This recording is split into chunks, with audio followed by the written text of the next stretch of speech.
Entire ಈ ಒಂದು ಅನೇಕ ಗ್ರಹಗಳಲ್ಲಿ ನೋಡಿದಾಗ ಈ ಆಕ್ಸಿಜನ್ ಇರ್ತಕ್ಕಂಥ ಏಕೈಕವಾಗಿರ್ತಕ್ಕಂಥ ಗ್ರಹ ಅಂದರೆ ಹ್ಯೂಮನ್ಸಿಗೆ, ಮನುಷ್ಯನಿಗೆ ಅನುಕೂಲಕರವಾಗಿರ್ತಕ್ಕಂಥ ಒಂದು ಪ್ರದೇಶ.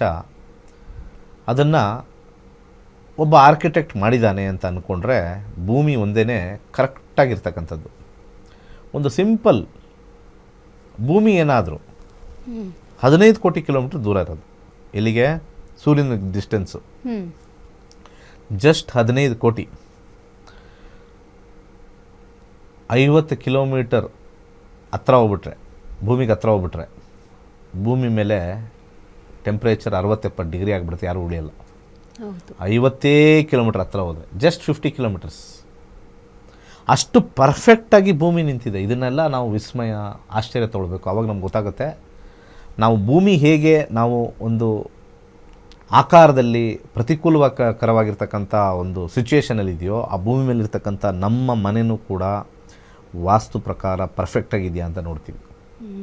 ಸೊ ಅದು ಕರೆಕ್ಟಾಗಿಲ್ಲದೆ ಇರತಕ್ಕಂಥ ಸಮಯದಲ್ಲಿ ನಾವು ಸೃಷ್ಟಿಕರ್ತರಲ್ಲ, ಬಟ್ ಏನೋ ಕಟ್ಕೊಂಡ್ಬಿಟ್ಟಿದ್ದೀವಿ ನಾವು ಇರೋ ಜಾಗದಲ್ಲಿ.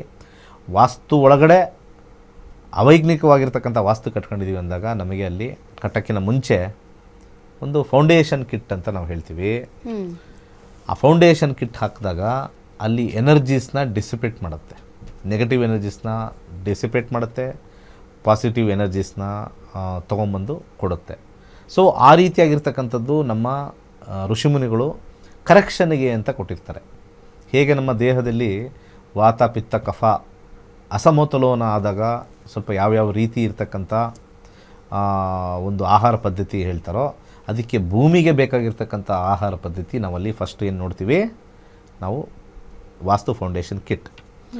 ಕೆಲವರು ಮನೆ ಕಟ್ಟಿಬಿಟ್ಟಿರ್ತಾರೆ, ಹೆಂಗೋ ಒಂದು ಗೊತ್ತಿಲ್ಲ ಸರ್ ಅದು ಹೆಂಗೆ ಕಟ್ಟಿದ್ವಿ, ಅದ್ರ ಮೇಲೆ ಏನಿತ್ತೋ ನೆಗೆಟಿವ್ ಏನಿತ್ತೋ ಅದು ಕಟ್ಬಿಡ್ತೀವಿ. ಈಗ ವಾಸ್ತು ಒಳಗಡೆ ಕೂತ್ಕೊಂಡಿದ್ದೀವಿ ಅಂದಾಗ ವಾಸ್ತು ಇಂಟರ್ನಲ್ ಕಿಟ್ ಅಂತ ನಾವು ಮಾಡ್ತೀವಿ. ಈ ವಾಸ್ತು ಇಂಟರ್ನಲ್ ಕಿಟ್ ಮಾಡಿದಾಗ ನೀವು ಫುಲ್ ಚೇಂಜ್ ಆಗ್ತೀರಾ. ನೀವು ಇಟ್ಟು ನೋಡಿ, ತುಂಬ ಜನ ಸರ್ ಇಟ್ಟ ಮೇಲೆ ಟ್ರೆಮೆಂಡಸ್ ಗ್ರೋತ್ ಅಂತ ಹೇಳ್ತಾರೆ, ಟ್ರೆಮೆಂಡಸ್ ಹ್ಯಾಪಿನೆಸ್ ಅಂತಾರೆ. ಟ್ರೆಮೆಂಡಸ್ ಹ್ಯಾಪಿನೆಸ್ ಇದು ಗ್ಯಾರಂಟಿ ಆಗೇ ಆಗುತ್ತೆ. ಸೊ ಇಟ್ಟು ನೋಡಬೇಕು. ಓಕೆ, ಇಷ್ಟು ವಿಚಾರ ವಾಸ್ತುದು. ಈಗಾಗಲೇ ಹೇಳ್ತಾ ಇದ್ರಿ ಗುರೂಜಿ, ನೀವು ಮನೆ ಕಟ್ಟಿದ ಮೇಲೆ ಕೆಲವ್ರದ್ದು ವಾಸ್ತು ಸರಿ ಇಲ್ಲ ಅಂತ ಗೊತ್ತಾಗುತ್ತೆ, ಗ್ರೋತ್ ಇಲ್ಲದೆ ಏನಾದ್ರು ಚೇಂಜಸ್ ಮಾಡಬೇಕು ಅಂತ. ಕೆಲವ್ರು ಹೇಳ್ತಾರೆ ಗುರೂಜಿ ಆ ಬಾತ್ರೂಮ್ ವಾಸ್ತು ಸರಿ ಇಲ್ಲ, ಕಿಚನ್ ವಾಸ್ತು ಸರಿ ಇಲ್ಲ, ಗೋಡೆ ಒಡೆದಾಕ್ಬಿಡಿ, ಆ ಜಾಗ ಒಡೆದಾಕ್ಬಿಡಿ ಅಂತ. ಅದಕ್ಕೆ ನೀವೇನು ಹೇಳ್ತೀರಾ? ಪಾಪ ಅವ್ರದ್ದು ಬಿಸ್ನೆಸ್ ಅದು, ಒಡೆಯೋದೇ ಅವ್ರ ಬಿಸ್ನೆಸ್ಸು. ಯಾವುದೋ ಒಂದು ಬರ್ತದಲ್ಲ, ಕುಡಿಯೋದೇ ನನ್ನ ಬಿಸ್ನೆಸ್ಸು ಅಂತಿದ್ದಂಗೆ ಓಡಿಸೋದೇ ನನ್ನ ಬಿಸ್ನೆಸ್ಸು ಅಂದಂಗೆ ಆಗ್ತಿದೆ ಅಲ್ವಾ? ಒಡೆಯೋದ್ರಿಂದ ನಮ್ಮ ವಾಸ್ತು ಸಿಕ್ಕಾಪಟ್ಟೆ ಒಡೆಯೋದ್ರಿಂದ ಕರೆಕ್ಟ್ ಆಗಿಬಿಡುತ್ತೆ ಅಂತಂದ್ಬಿಟ್ಟಿದ್ರೆ ಇವರು ಎಲ್ಲಿದ್ದರು, ಕಟ್ಸೋಕ್ಕಿಂತ ಮುಂಚೆ ಇವ್ರು ಎಲ್ಲಿದ್ದರು? ಮೊಟ್ಟ ಮೊದಲ ಒಡಿಸ್ತಕ್ಕಂಥ ಕಾರ್ಯಕ್ರಮನೇ ಇಲ್ಲ, ಯಾವುದು ಆ ಥರ ಏನಿಲ್ಲ. ಇವತ್ತಿದ್ದು ನಾಳೆ ಹೋಗೋ ದೇಹಕ್ಕೆ ಗೋಡೆ ಓಡಿಸ್ಕೊಂಡು ಕೂತ್ಕೊಂಡ್ರೆ ಬಿಲ್ಡಿಂಗ್ ವೀಕ್ ಆಗುತ್ತೆ, ಅದರದ್ದೊಂದು ವೈಬ್ರೇಷನ್ ನೆಗೆಟಿವ್ ಆಗುತ್ತೆ.